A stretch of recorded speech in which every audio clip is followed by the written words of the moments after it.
Hola, ¿cómo estás hoy? Te doy la bienvenida una vez más a Todo tiene un porqué en la televisión pública. Hoy vamos a ocuparnos de un muy interesante tema de historia. Sabés que en este 2020 se cumplen 250 años del nacimiento del general Manuel Belgrano y 200 años de su muerte. Por eso, este 2020 fue declarado el año del general Manuel Belgrano y es una excelente oportunidad para meternos un poco más en este personaje fascinante y clave de la historia argentina. ¿En qué otras disciplinas, en qué otros aspectos de la vida pública se destacó Belgrano, además de en el militar? ¿Cuáles fueron sus aportes en materia económica y diplomática?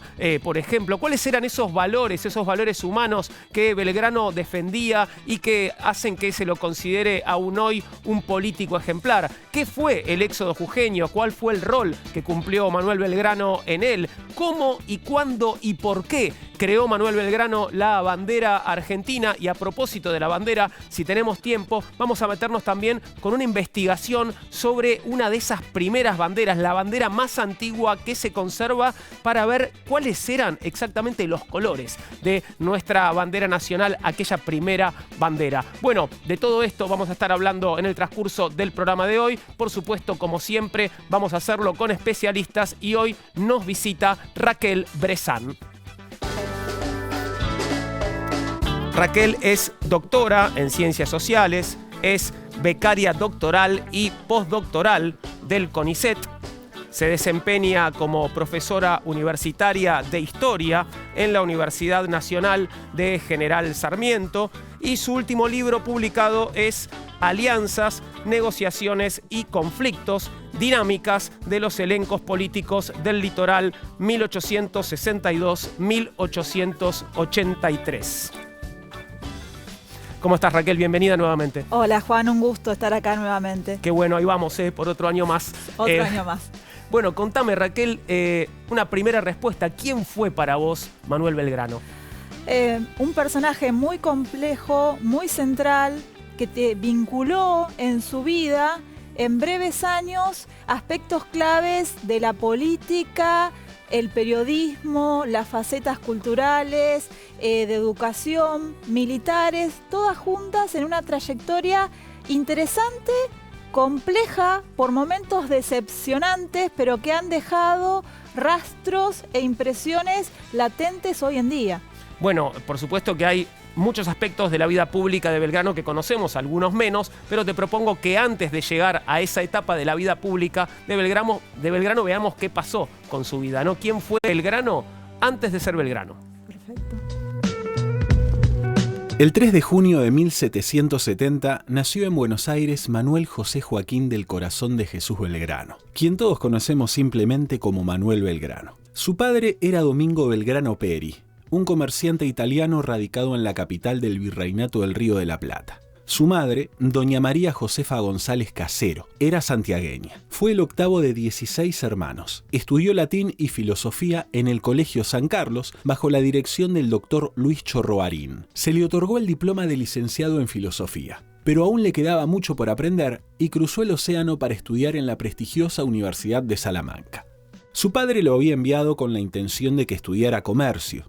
Sin embargo, el joven Manuel terminó graduándose como abogado en Valladolid en 1793. En Europa vivió interesado por las nuevas ideas económicas, escuchaba las noticias de la Revolución Francesa y fue un activo participante de las discusiones en los cenáculos madrileños. Conoció la vida de la corte y viajó por la península. Fueron años en los que cultivó su intelecto y su espíritu. Alcanzó un éxito destacable y un amplio prestigio. El Papa Pío VI le firmó una autorización para leer toda clase de literatura prohibida. La concesión papal decía que el joven Manuel Belgrano podía leer todo género de libros condenados aunque fuesen heréticos. Por sus manos pasaron los libros de Montesquieu, Jean-Jacques Rousseau y Filangieri. Pudo estudiar las tesis fisiocráticas de François Quesnay y a los escritores españoles de tendencia ilustrada como Gaspar Melchor de Jovellanos y Pedro Rodríguez de Campomanes. Belgrano era políglota y leyó a sus autores predilectos en francés, italiano e inglés. En Buenos Aires, el nombre del joven abogado ganaba fama. Hacia 1793, Cuando la hora del regreso se aproximaba, llegaron noticias a su hogar español. Un comunicado oficial del Virreinato del Río de la Plata le anunciaba que había sido nombrado secretario perpetuo del consulado que se iba a crear en su ciudad natal. En febrero de 1794 se embarcó de vuelta a Buenos Aires. A los 24 años de edad iniciaba su actuación pública. Pronto llegarían las horas de servir a sus compatriotas. Lo esperaban la revolución, los alegatos políticos, las armas y la gloria. Vuelve a Buenos Aires entonces Raquel Belgrano en 1794 y vuelve como funcionario del virreinato, ¿no? ¿Cuáles son esas primeras medidas públicas que toma? Bien, las primeras medidas públicas que toman van a estar vinculadas con fomentar aspectos vinculados con la educación, la agricultura, la industria y el comercio. Él va a tomar dos decisiones muy importantes y muy novedosas, que es la creación de la Escuela Náutica y de la Academia de Geografía y de Dibujo. Porque él tenía un pensamiento vinculado a nuevas teorías fisiocráticas donde la riqueza se hallaba en la producción y no en el comercio, y colocaba a la agricultura como eje clave de esta producción de riqueza. Con eso tenía que ver su visión económica. Su visión económica, ¿sí? Como te decía recién, de los fisiócratas que decían que había que generar riqueza mediante la producción y la agricultura, ¿no? Y entonces estas dos escuelas que él impulsa y que genera y que van a empezar a funcionar en 1799 van a estar vinculadas sobre todo a la enseñanza de la matemática, del comercio y a poder llevar adelante nuevas ideas para fomentar la agricultura. Y otro impulso muy importante que dio Belgrano va a ser con la publicación del primer periódico que tiene Buenos Aires, que es el Telégrafo Mercantil, también vinculado a la difusión de informaciones, noticias sobre el comercio. Sin embargo, estas ideas van a chocar con dos obstáculos muy grandes. Primero, un Estado colonial que tenía ideas más arraigadas de que la riqueza estaba en la explotación de los metales preciosos y en el comercio, claro, y no en fomentar la agricultura.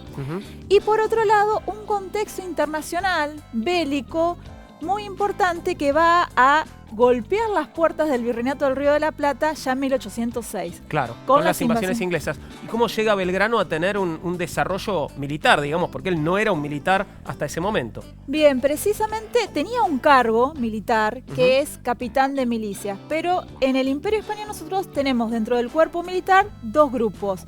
El ejército regular, que son los militares de carrera, y el cuerpo de milicia, que son los vecinos que tienen la obligación de defender el territorio.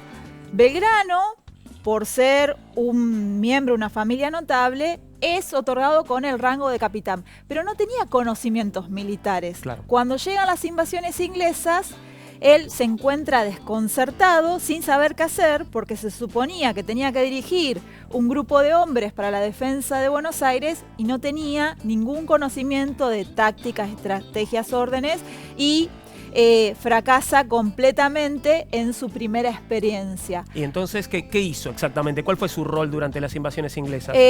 Durante las invasiones inglesas él va a tener una escaramuza muy pequeña, ¿sí? Siguiendo órdenes de otros comandantes veteranos, se va a retirar ¿sí? hacia la banda oriental, que es a donde se retiran todos los oficiales y milicianos, pero a partir de ese momento tiene una marca muy notable en Belgrano porque él se siente muy avergonzado de su propia actuación y se empeña en estudiar todas las estrategias militares. Y esto va a ser una experiencia vital, clave, para el desarrollo que va a tener a partir de 1810. Claro, hablando de 1810, ¿qué rol cumple Belgrano en el proceso que termina llevando a la Revolución de Mayo? Precisamente Belgrano va a tener ideas muy claras de la necesidad de la autonomía que tiene que tener el territorio. Por un tiempo, Belgrano va a liderar una postura, que es el grupo llamado carlotista, que son los que están a favor, que luego de que Fernando VII haya sido arrestado por Napoleón, sea su hermana, ¿sí? Carlota Joaquina, que estaba casada con el rey de Portugal, quien ejerza ¿sí? la regencia del virreinato. Sin embargo, esta opción va a empezar a declinar porque no generaba la autonomía que estaban buscando y Belgrano va a ser, junto con otros que ya conocemos, como Castelli, Moreno, los que presionen para formar la Junta de Gobierno. Y es así que el 25 de mayo, esa primera junta que tenemos acá en el territorio del Río de la Plata, va a contar a Belgrano como vocal dentro de este grupo. Ahora él como vocal dona su sueldo, ¿no? Y además dona un montón de libros, el primero tal vez de muchos gestos de este tipo que tuvo Belgrano en su vida pública, ¿no? Exactamente, no va a ser la primera vez que Belgrano done parte de sus sueldos y los honores o premios que le daban. Después de la batalla de Salta también va a donar los premios que le dieron en moneda y estaban destinados a la educación, porque junto con la agricultura, el trabajo, la producción, el otro pilar para Belgrano, para la riqueza y el progreso de un país, es la riqueza intelectual, ¿no? Para él no era posible que un país fuera realmente rico si no contaba con una población formada. Por eso, desde su visión, su rol tenía que ser impulsar esto. Claro. Y una manera de hacerlo era donar precisamente los sueldos. Ahora, muy rápidamente, tiene un encargo militar, ¿no? Se lo nombra comandante en jefe de la expedición al Paraguay, entre 1810 y 1811. Precisamente, Belgrano va a estar en los dos frentes de batalla que eran los posibles peligros para la pervivencia del nuevo gobierno que se había formado en Buenos Aires. Uno estaba en Paraguay, que era una de las provincias que formaba parte del Virreinato del Río de la Plata, pero había dado su fidelidad a los realistas, que eran los enemigos de la Junta de Gobierno en Buenos Aires, y el otro problema estaba en el norte. Cuando va a Paraguay, es nombrado para Paraguay, ya en septiembre él parte, lo que nosotros tenemos que pensar es que Belgrano parte a Paraguay con 160 hombres. Nada Poquito más, parece, ¿no? Muy poco, muy poco. Y otra cuestión muy interesante, más allá del fracaso que tiene esta expedición al Paraguay, de la habilidad del Belgrano y cuánto él había aprendido de su experiencia previa de las invasiones inglesas, que él tiene que atravesar todo el territorio para llegar al Paraguay. Nosotros tenemos que pensar que tiene que atravesar Entre Ríos, Corrientes, partes de Misiones, para llegar ¿sí? hasta el Paraguay. Y lo va a hacer siguiendo los consejos que le van dando la gente de los lugares, cuáles eran los caminos más ventajosos para seguir y en ese proceso ir reclutando personal. Él llega a Paraguay con un ejército 4 veces mayor del que había partido. ¿Qué fue el armisticio de Tacuarí y qué rol cumple Belgrano en ese armisticio? Bien, él cuando se enfrenta a las tropas paraguayas va a ser derrotado en las orillas del río Tacuarí y si bien tenía órdenes de seguir combatiendo por el gobierno de Buenos Aires, Belgrano decide poner un alto, le ofrecen la paz y él decide hacerlo para preservar las tropas, porque él estaba seguro de que no iba a obtener una nueva victoria en una nueva batalla, sino que iba a ser un fracaso con la muerte de la mayoría de los soldados. Entonces él prefiere ¿sí? sellar la paz y firma este armisticio, con lo cual le van a iniciar un juicio. Y él sabía que le iban a iniciar un juicio por esto, por haber desobedecido las órdenes. Pero él pone en primer lugar la vida de sus soldados, ¿no? Y firma este armisticio para regresar nuevamente a Buenos Aires y le van a dar como órdenes custodiar la banda del Paraná, del lado de Santa Fe, que después se va a hablar más adelante con el otro invitado. Ya vamos a volver al tema de, bueno, su momento, digamos, en el Paraná y la creación de la bandera argentina. Pero después de eso le toca ir al norte, el otro frente del que hablabas. ¿Cuál era la situación de las provincias del norte para ese momento? Hablamos de 1812, ¿no? Sí, nosotros tenemos la idea que el límite norte nuestro es Salta y Jujuy. Pero en el Virreinato del Río de la Plata nosotros teníamos como límite norte lo que hoy es la actual Bolivia. Claro. ¿no? Y había provincias como Chuquisaca, Potosí, Charcas, que estaban divididas en su fidelidad. Una parte eran fieles a los realistas y otra parte habían jurado fidelidad a la Junta de Buenos Aires. Por lo cual Belgrano tenía que doblegar a quienes estaban controlando estas provincias. Y Salta y Jujuy eran el paso central para llegar hasta el norte. Y nuevamente él tiene que hacer una campaña reclutando poblaciones ¿sí? en su trayecto para poder llevar la campaña a esas provincias de la actual Bolivia, que en ese entonces se llamaba el Alto Perú. Sin embargo, el ejército que estaba de parte de los realistas estaba mucho mejor preparado y ya venían descendiendo hacia lo que eran las provincias de Salta y Jujuy, con Pío Tristán a la cabeza, y era claro de que ese ejército, que en su mayoría estaba formado por oficiales regulares, formados con experiencia, iba a ser un combatiente muy difícil de derrotar. Por eso las órdenes que se le dan a Belgrano es retroceder para tratar de salvar el ejército hacia Córdoba. Y en este retroceso es lo que se da el conocido éxodo jujeño. Bien. Que es una estrategia muy exitosa que va a tener Belgrano para poder debilitar ese avance de los realistas, que hasta encontrarse con el éxodo jujeño había parecido muy exitoso. Ahora, ¿de qué manera debilitaba el ejército realista el éxodo jujeño? Abandonar Jujuy y no dejar nada allí. Precisamente porque nosotros estamos en una zona muy árida, donde es muy difícil obtener alimentos, obtener agua.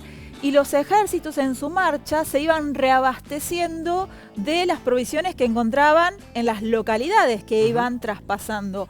Cuando Belgrano manda a quemar todos los sembrados y a matar los animales que no se podían llevar y llevarse toda la población, el ejército realista se encuentra que no tiene provisiones y que iba a tener semanas de marcha hasta encontrar el próximo poblado, con lo cual iban a morir la mayoría de los animales de carga y los soldados iban a llegar en muy malas condiciones para poder combatir. Por eso regresan, ¿sí?, hasta Potosí. Ahora, ¿por qué se le ordena a Belgrano que entregue el mando de comandante del Ejército del Norte después de librar las batallas, ¿no? Obviamente, Salta, Tucumán? Porque él tenía la orden cuando... De regresar a Córdoba. Regresar hasta Córdoba. Claro. Regresar hasta Córdoba. Pero como él encuentra muy buena disposición de los soldados, libra una batalla en Tucumán, es exitosa, y libra la batalla de Salta, que es la más exitosa que hay en el norte.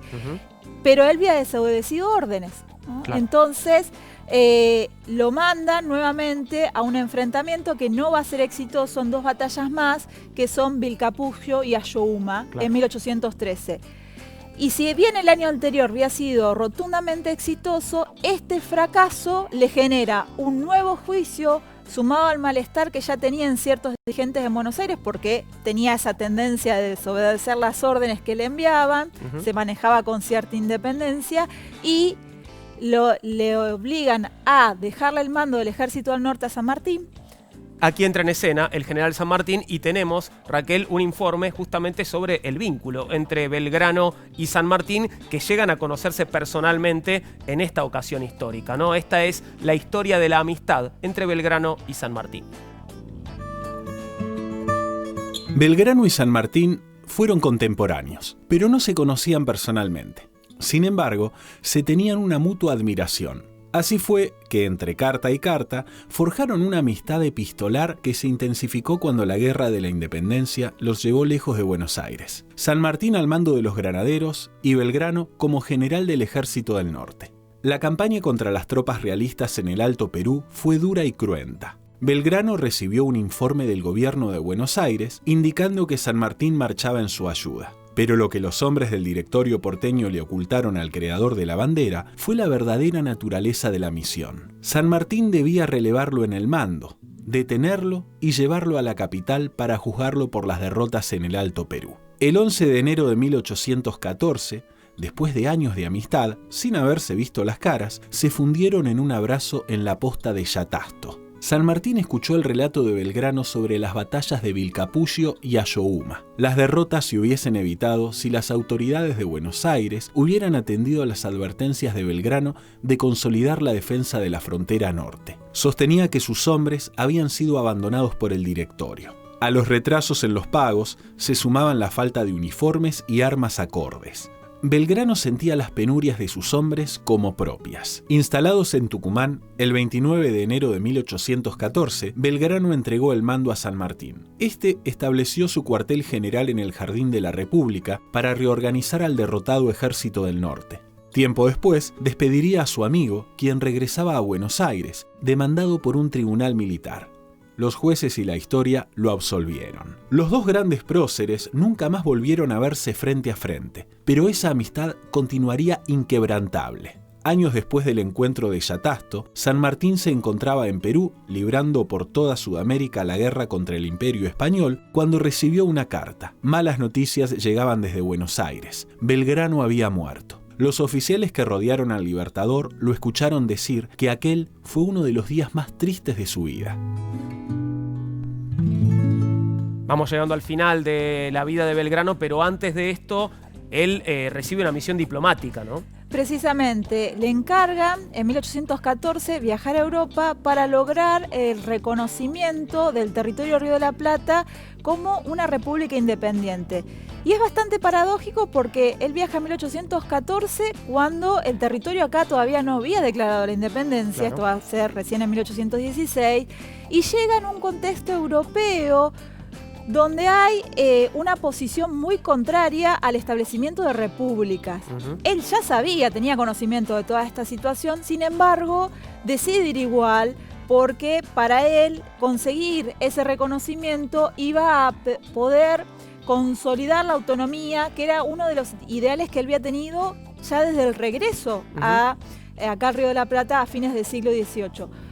La misión va a fracasar y él va a regresar Y vuelve a Tucumán. y va a ir a Tucumán. Precisamente iba a participar del Congreso y va a Participa del Congreso de Tucumán. participar del Congreso de Tucumán de una forma muy secundaria, no como vocal, pero sí impulsando el establecimiento de la idea de establecer una monarquía constitucional, Bien. que tampoco va a funcionar. Y después va a impulsar también la idea de que, si bien no se ponían de acuerdo con la forma de gobierno, sí se declarase la independencia. Por eso, junto con San Martín, es reconocido como uno de los grandes impulsores de esa declaración de la independencia en Tucumán. Sus últimos años, sí, ya en Buenos Aires y enfermo, ¿no? Muy enfermo, porque él ya cuando había partido a su expedición diplomática ya se encontraba enfermo de paludismo. Y sigue, sin embargo, manteniendo su función y ya está muy debilitado y termina muriendo en 1820 de una enfermedad que se llama hidropresia. Bien, esta fue la vida de Belgrano resumida, ¿no? En pocos minutos. Muy breve. Un montón de aspectos muy interesantes. Gracias, Raquel. Vamos a volver sobre Belgrano, pero ahora tengo una sección para presentarte. Estreno también en esta cuarta temporada de Todo Tiene un Porqué. La sección se llama ¿Quién fue? Y sirve para que presentemos algunos personajes clave de la historia, de la ciencia, del arte y de las más diversas disciplinas. Personajes que tal vez conozcas, pero tal vez no. Hoy vamos a presentarte a un gran científico. ¿Quién fue? Maurice Hilleman. ¿Quién fue Maurice Ralph Hilleman? Maurice Ralph Hilleman fue un microbiólogo estadounidense que logró desarrollar más de 36 vacunas que sirvieron para combatir diversas enfermedades como sarampión, paperas, rubiola, varicela, meningitis, neumonía y hepatitis A y B. Hilleman nació el 30 de agosto de 1919 en una granja cerca de Miles City, en el estado de Montana. Se graduó en la Universidad de Chicago en 1941 con un doctorado en microbiología. Durante la Segunda Guerra Mundial, los soldados norteamericanos que luchaban en el frente del Pacífico contraían la encefalitis japonesa. El joven Hilleman fue el encargado de desarrollar la vacuna contra esta enfermedad. Durante su época como jefe del Departamento de Enfermedades Respiratorias del Centro Médico Militar, descubrió cuáles son los cambios genéticos que se producen en el virus de la influenza cuando muta. Esta investigación le permitió identificar un brote de gripe en Hong Kong con riesgo de convertirse en pandemia. Cuando el virus, potencialmente mortal, llegó a Estados Unidos, ya se habían preparado 40 millones de dosis de la vacuna, y así se impidió que se extienda por todo el mundo. Por este logro, Hilleman fue galardonado con la Medalla al Servicio.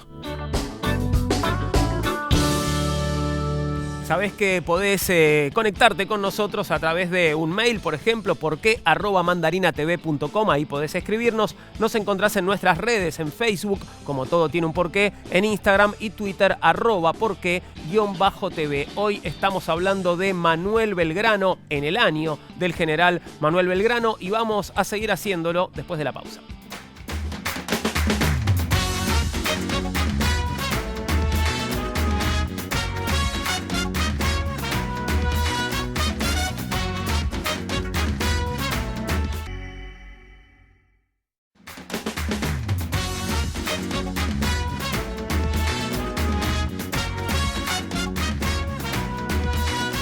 Continuamos con Todo tiene un porqué, tema de historia hoy. Estamos hablando de Manuel Belgrano, a 250 años de su nacimiento, a 200 años de su muerte y en el año del general Manuel Belgrano. Vamos a hablar ahora con alguien que ha escrito sobre Belgrano, que lo ha investigado mucho. Me refiero, por supuesto, a Daniel Balmaceda, nuestro invitado que está conectado hoy a distancia. Daniel Balmaceda es historiador, por supuesto, es miembro de número de la Academia Argentina de la Historia y miembro titular y vitalicio de la Sociedad Argentina de Historiadores. En el año 2015 fue distinguido como personalidad destacada de la cultura por la legislatura de la ciudad de Buenos Aires y lleva publicados 20 libros, entre ellos Belgrano, el gran patriota argentino. Creo que ya lo tengo conectado a Daniel. Hola Daniel, ¿cómo estás? ¿Todo bien? Juan, es un gusto saludarte. Muy buenos días. Igualmente para mí saludarte, Daniel. Me gustaría mostrar la tapa de tu libro sobre Belgrano, que entiendo es un éxito. Además, ahí lo tenemos en pantalla, Belgrano, el gran patriota argentino.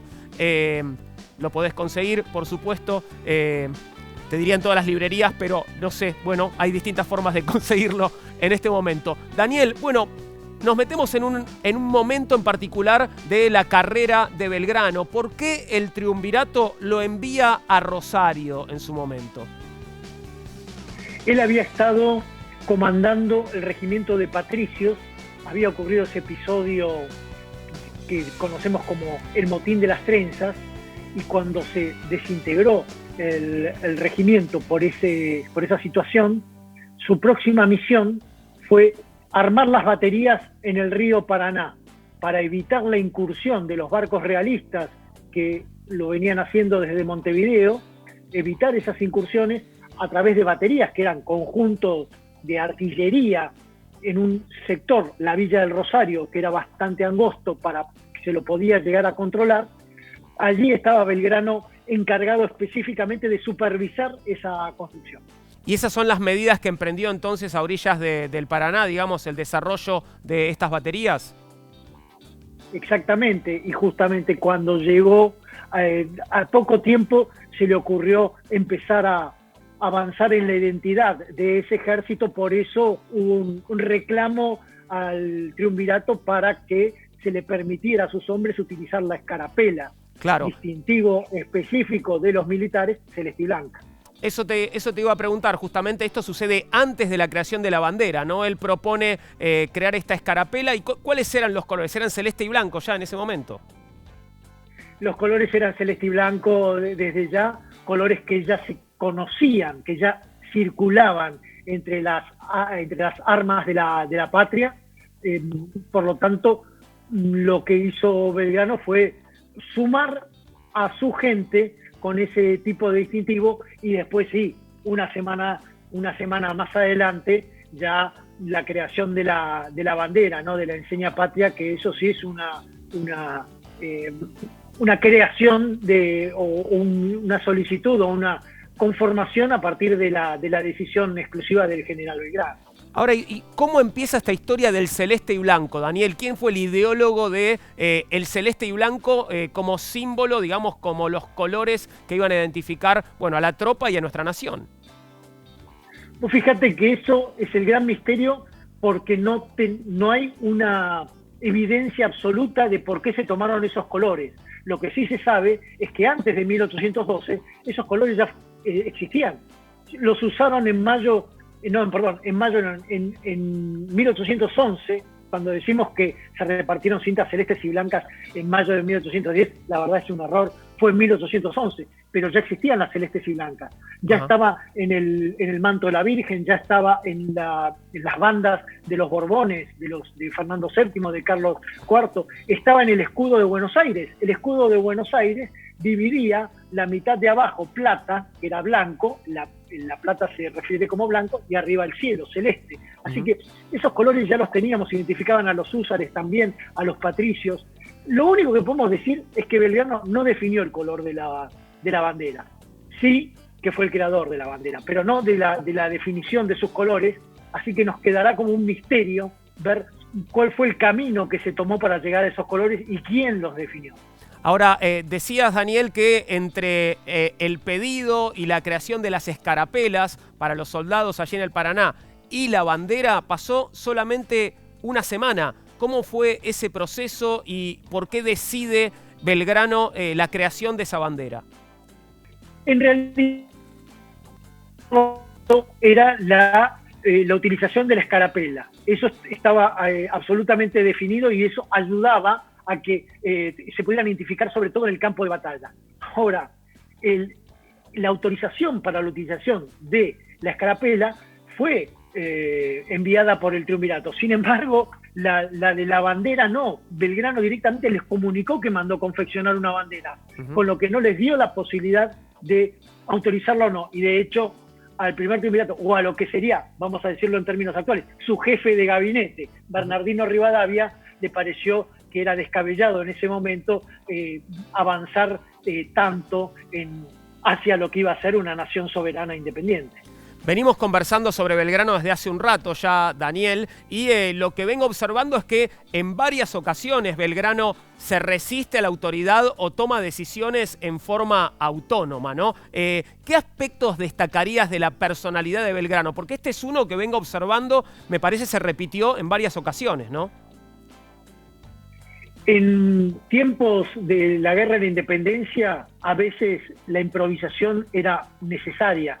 Uno, debido a la falta de comunicaciones, a veces inclusive a los tiempos en que demoraba una orden en llegar, uno debía improvisar. Y en ese sentido Belgrano tomó muchas decisiones por su cuenta, tratando de pensar en la mejor, la importancia que le dio al prójimo, al bien común.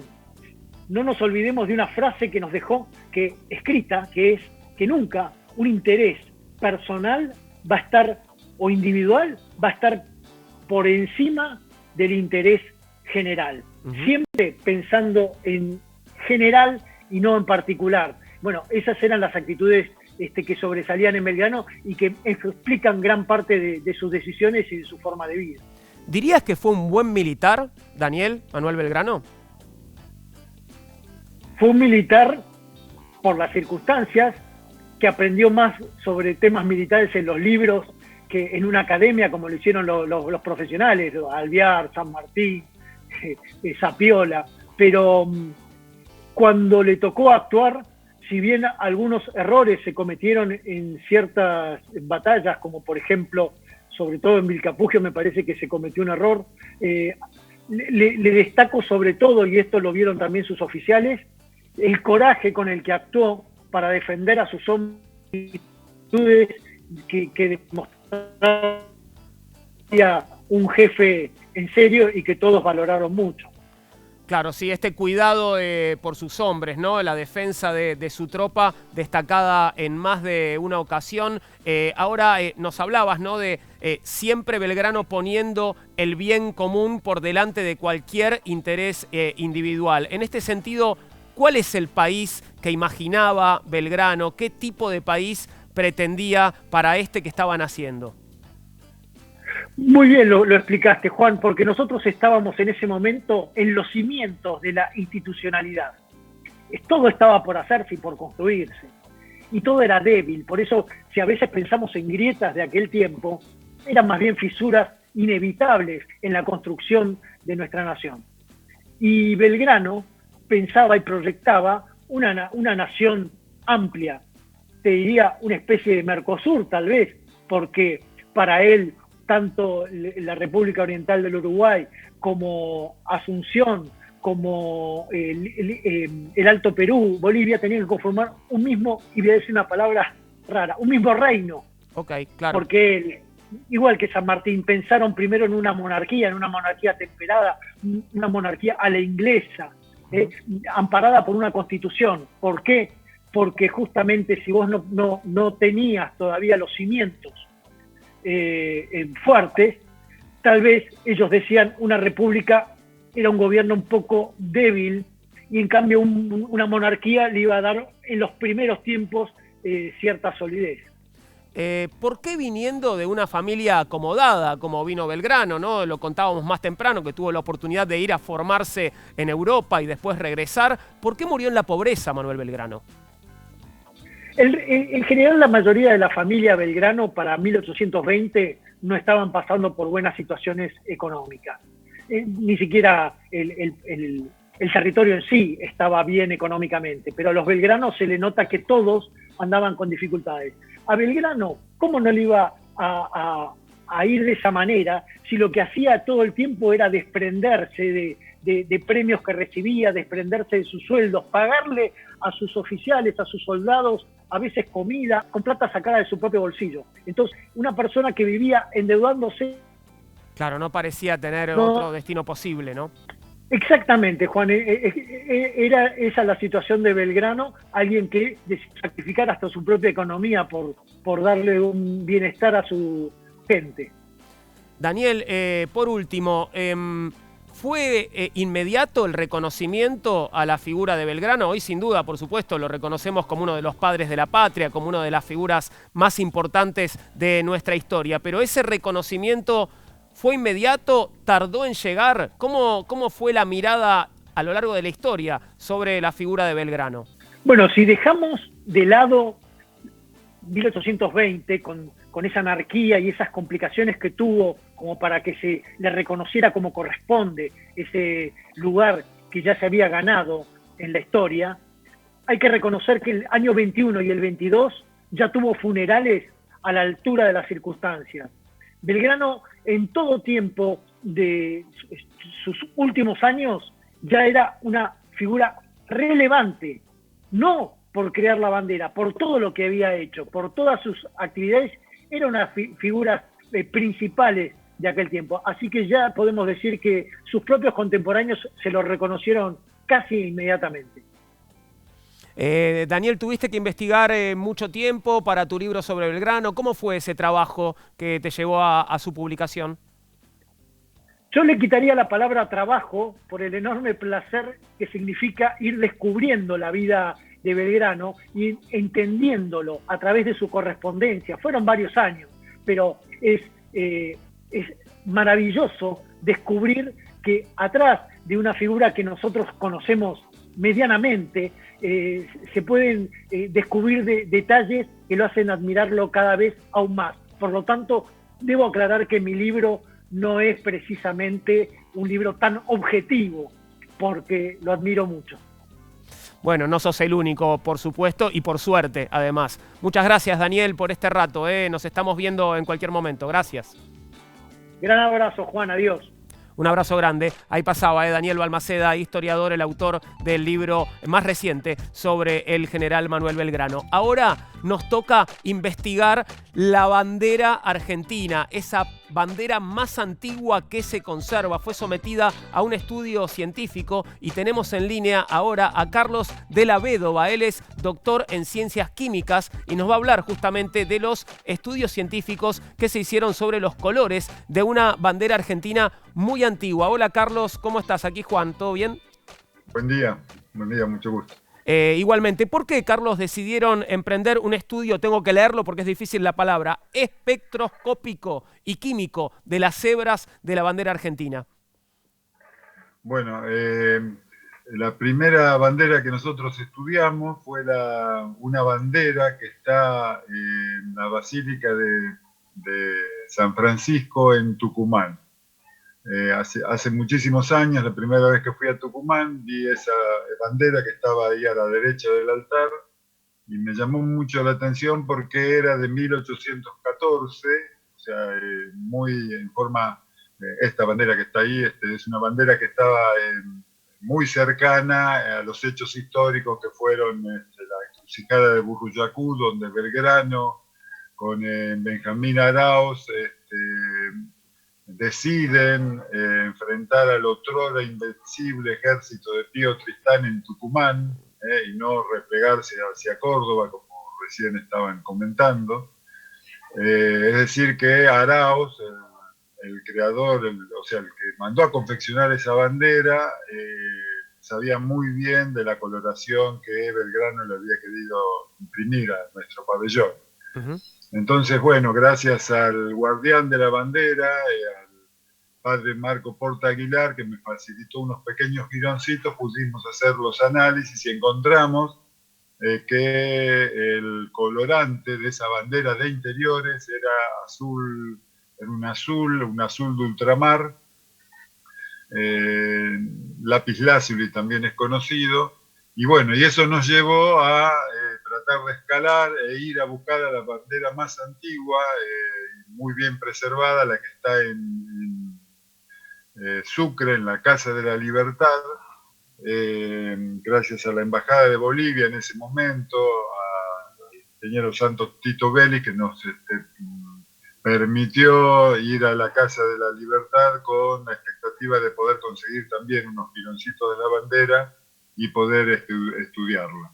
Bueno, los resultados fueron bastante concluyentes. Encontramos que la bandera de Macha, la denominada bandera de Macha, es de color azul, sin duda, y el colorante empleado es índigo, y encontramos además que el colorante provenía de Europa, o sea que no provenía ni de India, que también se producía índigo, ni tampoco de la zona de Perú.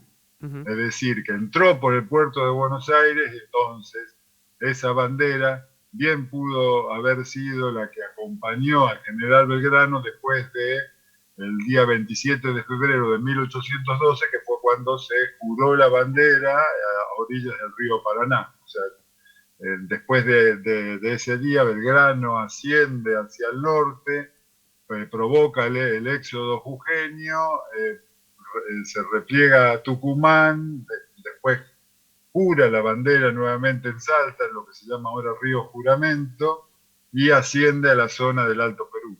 O sea que la misma bandera, Carlos, perdón que te interrumpa, la misma bandera que fue jurada, digamos, a orillas del Paraná, puede ser esta que hoy está en Sucre. Se encontraron a 4.350 metros sobre el nivel del mar en el año 1885 en una campilla de Titiri, estas dos banderas, una que es la que se llama bandera de Macha, que es la que está en Sucre, y otra hermana que es la bandera de Ayohuma, que está en el Museo de Historia Nacional aquí en el Parque Lezama. Es decir, esas dos banderas de ceremonia, pueden haber sido, o sea, abonan la hipótesis de muchos historiadores que fueron las mismas que fueron utilizadas por el general Belgrano en el juramento original. Es decir, y en términos históricos, en términos de periodos históricos, hubo muy poco tiempo, ¿no?, de diferencia, o sea que eso también es otro dato interesante a tener en cuenta. Carlos, ahora me quedo con esto que dijiste que era azul. Entonces, ¿esa bandera no era celeste y blanca, sino azul y blanca? Sí, definitivamente color azul, las dos banderas azul, una debido a un pigmento y la otra debido a otro colorante, y el colorante podemos precisar inclusive de qué zona vino. Por ejemplo, en ese momento la región de Amiens, cercana a París, debía su prosperidad a la posibilidad que tenían de fabricar este colorante, que derivaban de una planta que se llama Isatis tinctoria, que es diferente a la que se usa en India, por ejemplo, que se usó en India para fabricar el índigo, para preparar el índigo, que era Indigofera tinctoria. O sea que nosotros en ese estudio hasta tuvimos la precisión de dónde venía el colorante. Por eso sabemos que muy probablemente entró por el puerto de Buenos Aires y que entonces también abona la idea de que ese conjunto fue el que utilizó Belgrano en el 27 de febrero de 1812. Muy interesante. Carlos, ¿quiénes conformaron el equipo de investigación que trabajó con vos para llevar adelante este estudio? Sí. La doctora Rosana Romano y la doctora Lorena Picone, de aquí de La Plata, de Argentina, y con la bandera de Tucumán también tuvimos la colaboración de un amigo de Minas Gerais, de Luis Fora, el profesor Luis Fernando Capa de Oliveira, y otro profesor, Rodrigo Estefani. Ese fue el conjunto de personas que estuvo involucrada en estos estudios. Carlos, muchas gracias por estos minutos, fue muy interesante escucharte y bueno, y me quedo con este dato, ¿no? Era azul y blanca esa primera bandera. Sí, era azul y blanca, y bueno, y el color azul, a Belgrano no se le escapaba nada, digamos, nada era ajeno en su gran inteligencia y gran conocimiento. Hay que pensar que fue uno de los mejores promedios históricos de las universidades europeas en 500 años de funcionar.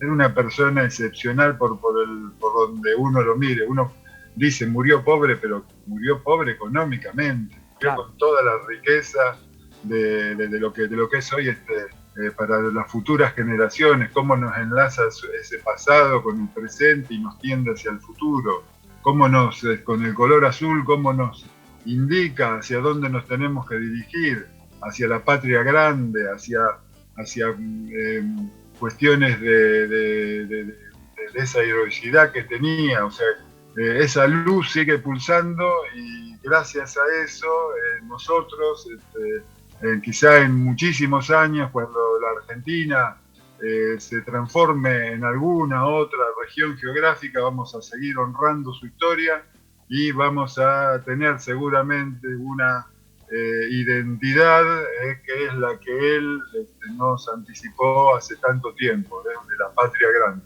Muchas gracias, Carlos. Gracias por estos minutos. Espero que volvamos Muchas a gracias conversar a ustedes. en otra ocasión. Hasta luego. Bueno. Carlos de la Vedova. Ahora hacemos una pequeña pausa y volvemos con Todo tiene un porqué.